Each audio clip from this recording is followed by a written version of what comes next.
하나님의 말씀 보겠습니다. 요한복음 14장 1절부터 3절의 말씀입니다.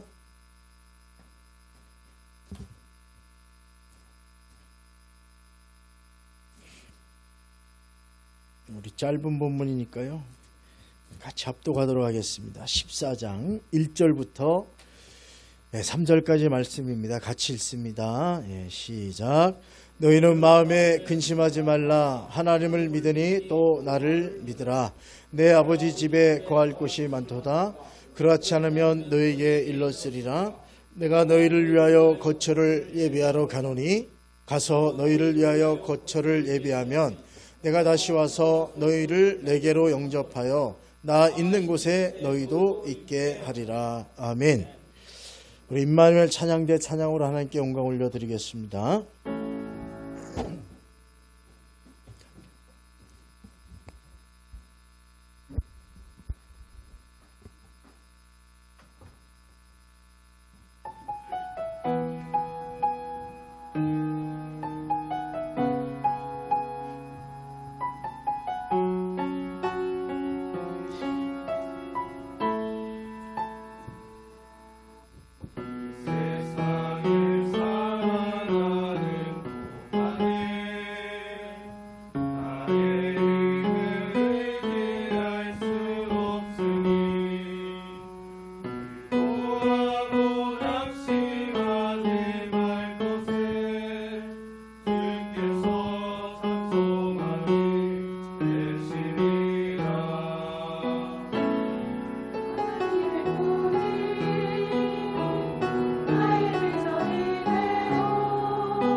기도하겠습니다.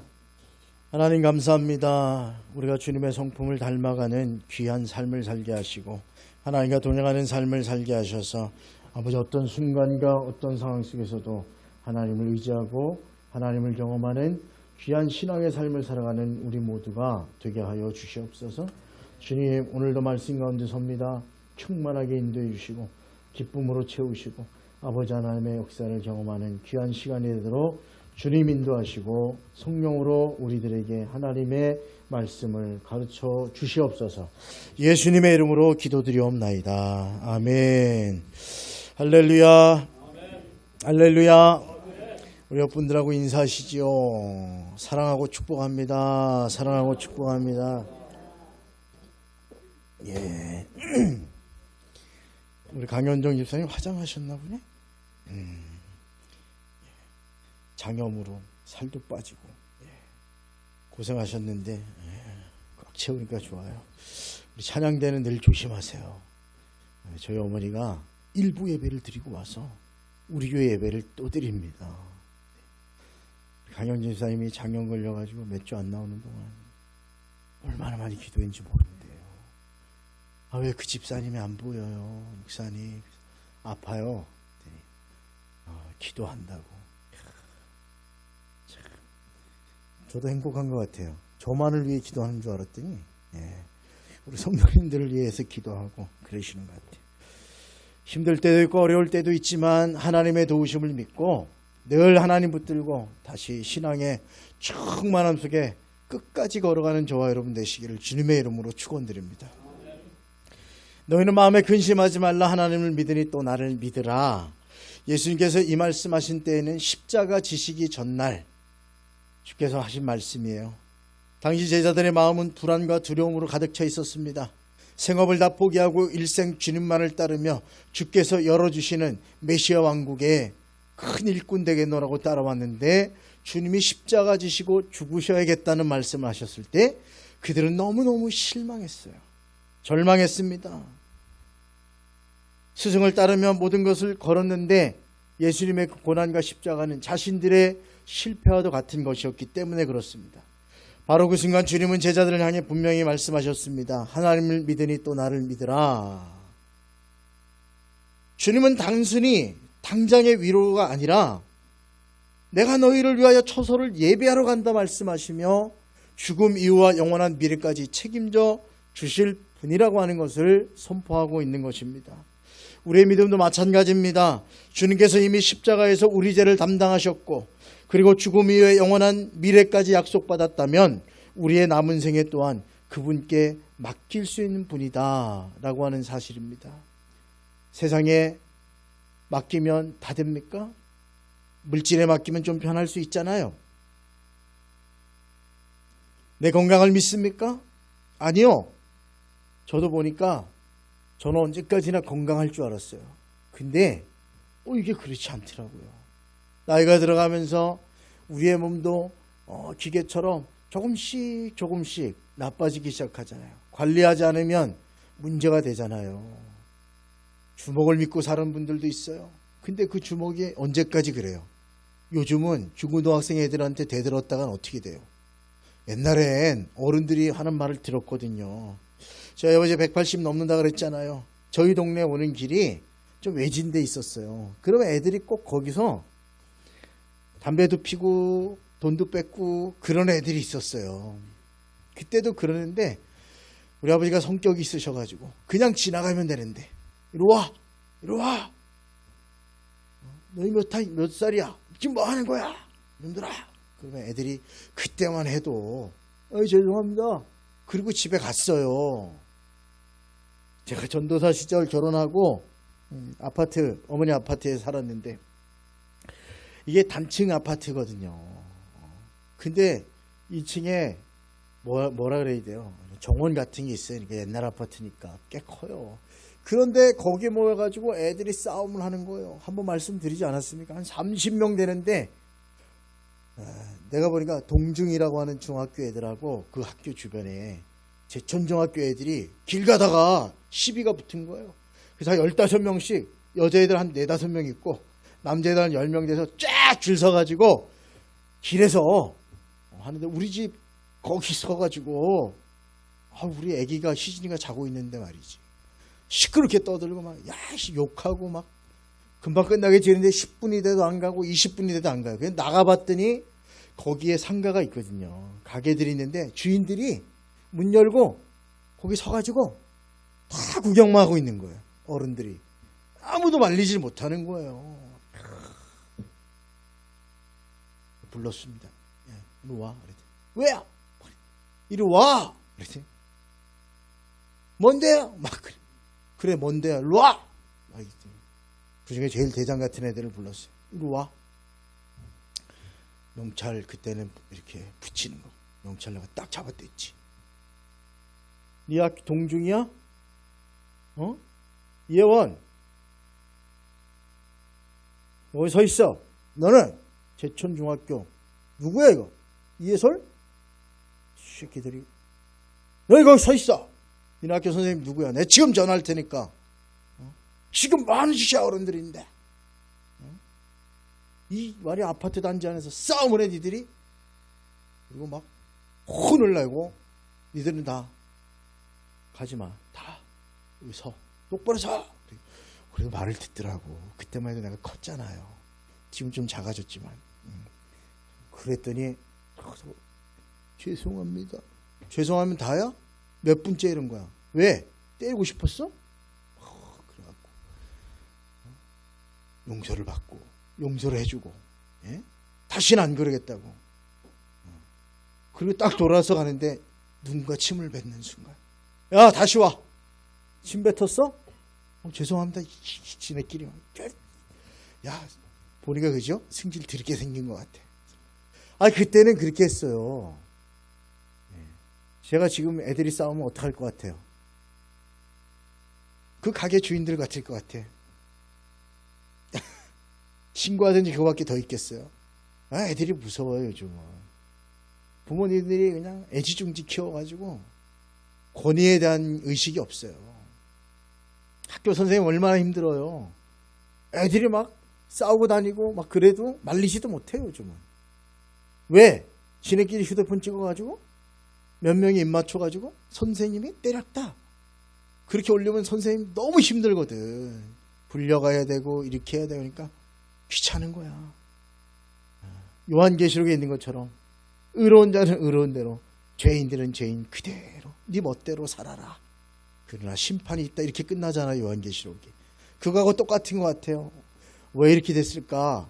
저는 가장 먼저 가정교육부터가 문제인 거다 이런 생각을 해요.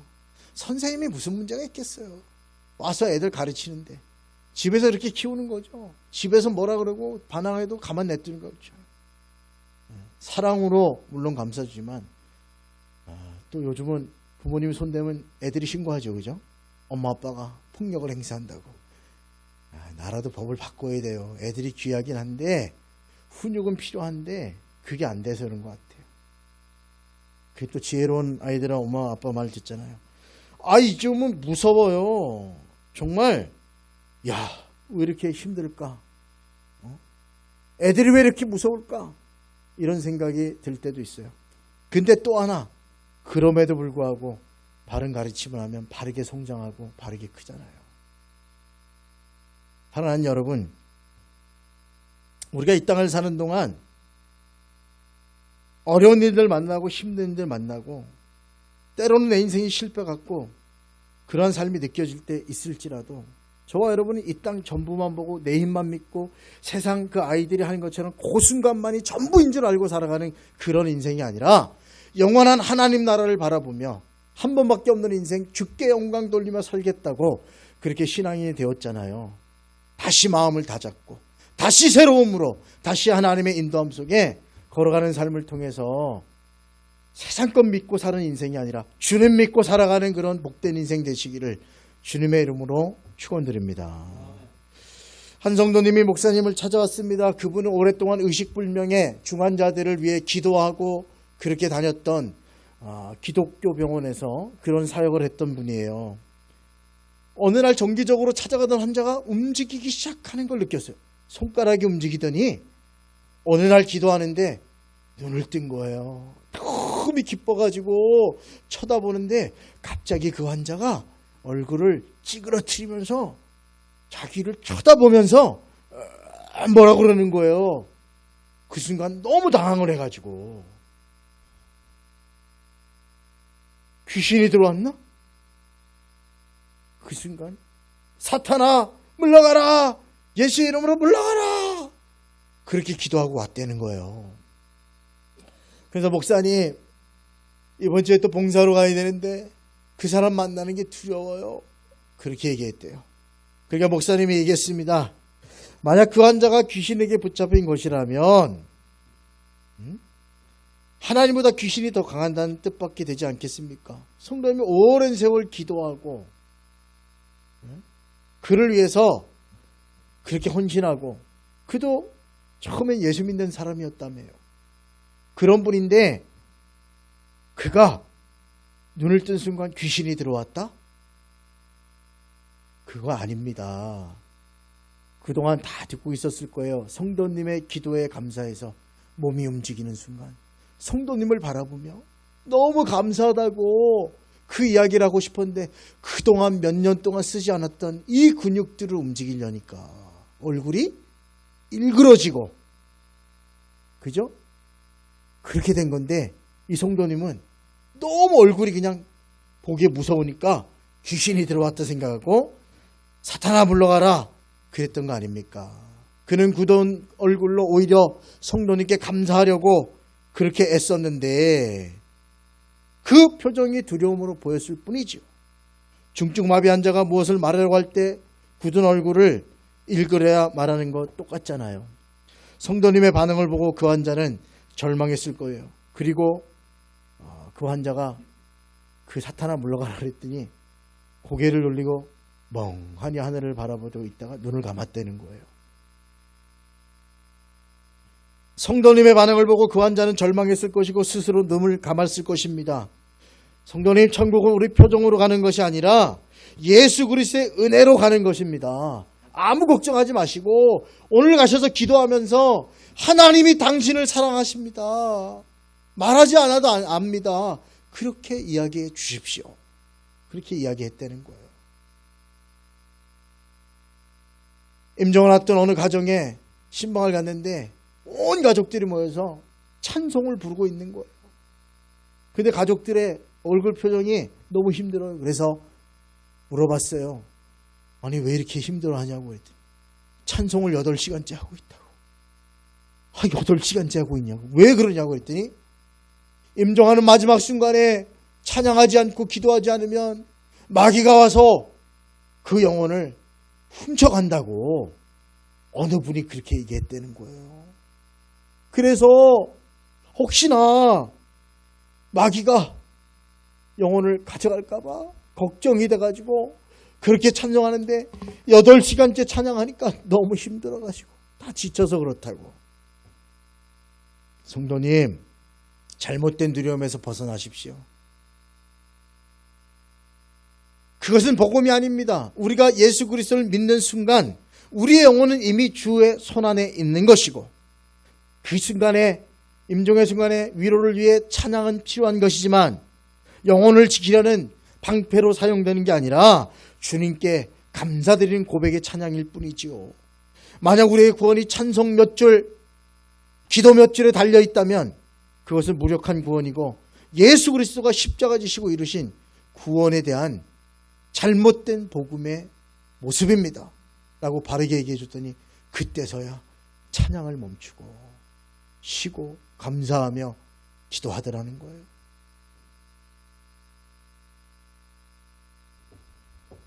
우리는 종종 껍데기 모습과 외형만 보면서 오해할 때 많습니다. 임종의 순간에도 예전에 어느 부흥사가 그렇게 얘기하시더라고요. 돌아가실 때 모습이, 예수 참 있다 돌아가신 모습은 천사가 와서 얼굴이 천사와 같이 변한다. 근데 안 믿는 사람들은 마귀가 와가지고 데려가서 얼굴이 고통 중에 일그러진 얼굴이다. 그런 적도 있었어요. 물론 그럴 수 있어요. 물론 그럴 수 있지만 아닌 경우도 있어요. 병원에 신방을 갔는데 가족들에게 마지막 임종을 남기는 그 아버지가 있었어요. 멀리서 보니까 얼굴이 탁 일그러져가지고 그러고 있는 거예요. 표정 보니까 너무너무 어려운 거예요. 그리고 좀 있다가 삑 소리와 함께 임종하셨어요. 그리고 예배를 드리고 나서 목사님이 물었대요. 아니, 아버님이 무슨 얘기 하십니까? 그랬더니 유언으로 말씀하시기를 사랑한다고, 그동안 고마웠다고, 그리고 예수 잘 믿고 만나자고 그렇게 얘기하셨다는 거예요. 그런데 온몸에 근육이 굳어가니까 그 이야기를 하고 싶은데 얼굴에 근육이 다 힘이 안 되니까 일그러져서 자녀들에게 그 이야기 하는데 멀리서 보니까 얼굴이 그냥 막 일그러지고 보기 흉하니까 아휴, 마귀가 왔나? 믿음이 없으셨나가 아니었던 것이죠. 굳어진 근육으로 말하는 얼굴은 일그러졌지만 그 속엔 오히려 마지막 사랑의 고백과 감사의 표현이 들어있었던 것입니다. 표정은 굳을지라도 그분의 믿음은 살아있는 믿음, 구원받는 믿음이었던 것입니다. 사랑하는 여러분, 외형적인 모습에 속지도 말고 속이지도 말고 우리 마음의 중심에 예수 그리스도의 십자가 보혈의 은총을 믿을 때 거기서 거처를 예비하신 주님의 나라에 당당히 들어갈 수 있다는 것 기억하시고, 주님이 이미 우리의 길을 예비하셨다는 것 기억하시고, 그 예비된 길을 따라서 마음 중심의 믿음이 변하지 말고 주와 동행하며 끝까지 승리하는 저와 여러분 될 수 있기를 주님의 이름으로 축원드립니다. 사랑하는 여러분, 우리는 보지 못할 뿐 주님은 이미 믿음의 사람들을 위해 모든 것을 예비하고 계십니다. 예전에 어느 분이 이민을 갔을 때, 미국이 그랬잖아요. 옛날에 이민 갔는데 도저히 어떻게 방법이 없더라는 거예요. 근데 보통 이민 가면 어디를 찾아갑니까? 옛날에 교회를 찾아가요. 교회 안에는요 한인들 교회가 있어요. 그래서 그 안에 커뮤니티가 형성되어 있고요, 집도 구해주고요, 직장도 구해주고요, 다 해요. 다. 그래서 보통 이 땅에서 신앙생활 안 하고 다른 종교 믿고 가던 사람들도 미국이나 외국에 나가면요 대부분 다 기독교인이 돼요. 처음엔 자기 필요에 갔다가 나중에는 예수님을 만나게 되고 참 신앙인이 되는 경우가 허다 있어요. 그래서 한국에 있는 부모님들 예수 믿으라고 전도했던 수많은 그런 사람들이 많습니다. 이분들 이민을 떠났는데 연고도 없이 갔는데 도착해 보니까 하나님이 이미 모든 걸 준비해 놓으셨다는 거예요. 오래전에 그 지역에 한인 공동체 교회가 있었고 거기 나갔더니 한 장로님을 만났는데 장로님이 집도 알아주고 차도 구하게 해주고 직장도 알선해주고 그가 신앙생활을 할 수 있도록 인도해 주더라는 거예요. 어느 날 깨달았대요. 이게 우연이 아니라 하나님의 예비하심이었구나. 사랑하는 여러분, 이 땅을 사는 동안 하나님 우리의 삶을 다 예비하고 계십니다. 믿음으로 그 길을 걸어가는 거예요. 때론 고난당하고 어려움 당할 때 있어요. 제자들이 느꼈는 것처럼 실망할 수도 있고 좌절할 수도 있어요. 그러나 하나님은 살아계시며 역사하시며 참으로 자기를 믿는 자들을 통해서 오늘도 역사하신다는 사실을 기억하시기 바랍니다. 주님은 믿음의 사람을 찾아요. 열심히 교회 나오고 신앙생활 열심히 하는 것도 믿음의 한 표현이에요. 근데 아무리 교회 열심히 나오고 대단한 일을 하는 것 같아도 마음 중심에 하나님이 없고 순종하는 마음이 없고 하나님과 동행하는 마음이 없다면 그거는 아까 처음에 말했던 외형적인 신앙인의 모습일 뿐입니다. 신앙인은 마음의 중심이 하나님을 향해 있어야 돼요. 그건 마지막 때에 가보면 알아요. 아무리 대단한 신앙생활을 하고 칭찬받고 격려받았는데 마지막 시간에 주님 안 계시다고 있으면 이렇게 되냐고 이야기하는 사람들이 있어요. 되게 신앙이 좋아 보이는데 어려움 겪으면 대번에 하는 말이 하나님 살아계시면 이럴 수 있냐. 그것도 마음의 중심이 아직 하나님을 향해 있지 않은 믿음이에요. 보상의 믿음, 하나님께 뭔가를 얻으려고 하는 믿음, 주님이 이미 다 주시고 영생까지 주셨는데 내 뜻대로 되지 않으면 하나님을 원망하는 그런 믿음, 그 믿음은 아직 어린아이의 믿음이요 아직 자라야 되는 믿음이요. 하나님이 뭔가를 주실 수 없는 아이 같은 믿음이에요. 칼이 필요한데 애들에겐 칼을 줄 수가 없잖아요. 어른이 돼야 칼을 줄 수 있잖아요. 어릴 때 연필 깎는다고 칼을 줍니까? 저희 애들도 어릴 때 제가 칼 안 줬어요. 깎아보고 싶다고, 안 된다고, 할 수 있다고. 그 3살 먹은 애가 그러니까 그걸 왜 줘요, 그죠? 다칠 것 뻔한데. 저는 요즘도 웬만하면 제가 과일을 깎습니다. 우리 집사람에게 안 주려고 그래요. 근데 며칠 전에 우리 집사람이 과일을 다 깎더라고요. 그리고는 길게 깎았어요. 멈추지 않고. 이야! 그러면서 자랑하는 거야. 봤어요, 뭐? 이렇게 할 수 있어? 그러길래. 응, 할 수 있지. 대단하다. 그러고 말았어요.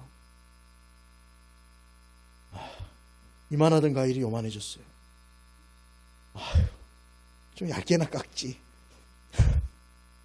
저희는 왜 껍데기를 깎는데. 땀볼 분들의 영향을 받았나? 우리 수박을 하얀 데까지 먹는데 여기는 그냥 뻘건 걸 남기고 먹잖아요. 여기 와서 놀랐어요. 수박을 저렇게 먹을 수 있다니. 하얀 것까지 다 씹어 먹어야 되는데. 막 그런 생각했단 말이죠. 근데 대단하다 그래도 과일을 요즘 깎다니. 할렐루야. 다칠까봐. 꼭 뭘 하고 나면 살짝 비더라고요. 그래서 차라리 내가 하겠다. 하지 마라. 제가 어려서 칼 쥐고 하는 걸 봤거든요. 어떤 친구가 사과 깎는다고. 그죠? 이거 잘 이렇게 해야 되는데, 이렇게 놓고 깎다가 여기를 잘라가지고. 허연 뼈가 드러나가지고. 손 장애인이 됐어요. 칼을 함부로 못 맡기겠더라고요. 내가 하고 말지. 부모의 마음은 그런 거 아닙니까? 하나의 마음도 그래요. 아직 어린아이 같은 신앙에겐 더 많은 걸 맡기고 싶어도 맡길 수 없어요. 그러나 주님의 섭리를 믿고 계획하심을 믿고 주님의 뜻대로 걸어가겠습니다 고백하며 내 환경 여건이 어떻게 바뀔지라도 그 여건과 환경을 보지 않고 오히려 하나님의 섭리와 하나님의 계획하심을 바라보며 믿음으로 걸어가는 성장한 신앙이 되면 하나님이 말하지 않아도 다 맡겨주시고 다 예배해 주시고 이끌어 주신다고 하는 사실을 저와 여러분 기억할 수 있기를 주님의 이름으로 부탁을 드립니다. 우리가 보지 못할 뿐 하나님은 이미 예배하고 계신 거예요. 너희는 마음에 근심하지 말라. 하나님을 믿으니 또 나를 믿으라 말씀하고 있습니다. 우리의 영원한 삶, 죽음 이의 삶도 책임져 주시는데 이 땅에 살아있는 짧은 인생은 책임져 주시지 않겠습니까? 환경 때문에, 인간관계 때문에, 고난 때문에 때로는 우리의 표정이 굳어져도 상황이 어두워도 그분의 십자가는 결코 무너지지 않고 우리를 하나님의 영광된 길로 인도하신다는 사실을 믿어야 됩니다. 너희는 마음에 근심하지 말라. 하나님을 믿으니 또 나를 믿으라. 너희가 정녕 하나님을 믿는다면 마음에 근심하지 말라는 말씀이잖아요. 너희가 정말 하나님을 믿는다면 그리스도인이 나를 믿고 내가 하는 일을 믿으라는 말입니다. 바꾸고 말하면 너희 앞에 어떤 상황이 벌어진다 할지라도 나를 믿고 따르라고 하는 그러한 말씀입니다. 초대교회 제자들 처음에는 도망쳤지만 부활의 주님을 참으로 만나고 믿게 된 후에 세상의 어떤 고난도 그들을 흔들지 못했습니다. 우리 역시 믿음으로 주님께 붙들린다면 어떤 상황에도 굴하지 않고 담대히 살아갈 수 있게 되는 것입니다. 사랑하는 성도 여러분, 우리는 우리의 죽음 이유를 책임져 주실 그 주님, 죽음 이유만이 아니라 지금도 살아계셔서 내 삶을 인도하고 계시는 주님, 그분을 바라보고 걸어가야 될 삶을 살겠다고 결단한 그리스도인입니다. 사랑하는 여러분, 우리가 이 땅에 살아있는 동안 우리를 책임져 주시고 우리의 계획이 내 뜻대로 되지 않아도 하나님의 선한 계획 가운데 인도해 주실 그 하나님을 붙드시고 믿음으로 걸어갈 수 있기를 바랍니다. 불안이 밖에서 문을 두드렸어요. 그때 안에서 믿음이 응답했습니다. 아니, 너가 들어올 곳이 없어. 내 속에선 부활하신 주님이 나와 함께 계시니까. 그 순간부터 불안이 밖에서 문을 두드리지 않더라는 것입니다. 주님의 은혜와 평강이 넘치더라는 것입니다. 너희는 마음에 근심하지 말라. 하나님을 믿으니 또 나를 믿으라고 주님이 말씀하고 있습니다. 사람은 변화하는데, 이미지가 변하는데 오랜 세월이 걸려요. 저는 대학 때 그 얘기를 들었는데 기억이 나요. 네가 지금 가지고 있는 신앙의 이미지를 바꾸는데, 너가 사람들에게 너의 모습을 바꾸는데 오랜 세월이 걸린다는 거예요. 김익두 목사님이라고 하는 분이 장터에서 그냥 조직 생활하고, 그 옛날 일제시대 때 사람들을 해코지하는 그런 깡패로 살았어요. 그러나 어느 날 주님을 만났습니다. 그리고 그가 변화받아서 장터에서 복음을 전했는데 아무도 그의 말을 듣지 않아요.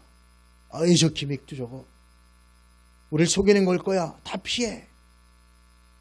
이 김익두 목사님이 자신이 변했고 하나님의 사람이라고 하는 것을 알리는데 오랜 세월이 걸렸어요. 그리고 그 일제시대 험한 시절에 가장 존경받는 목회자 중에 한 분이 됐어요. 근데 하루아침에 된 게 아니에요. 여러분, 우리가 중심에 그리스도를 모시고 주님을 모시고 살아간다고 해서 금방 사람들이 나를 알아보고 내 삶이 바뀌었다고 얘기해 줄 사람 하나도 없어요. 꾸준히 주님 모시고 꾸준히 그 길을 가야 그게 되는 거예요. 친구들과의 관계도 그렇지 않아요? 나 바뀌었어 아무리 얘기하면 뭐 하겠어요. 오랜 시간이 걸려요. 내가 진짜 바뀐 모습으로, 내가 다른 모습으로 그렇게 걸어가면 말하지 않아도 바뀌었구나. 저 친구 진짜 예수 믿고 바뀌었어. 저 친구 진짜 예수 믿고 다른 사람 됐어.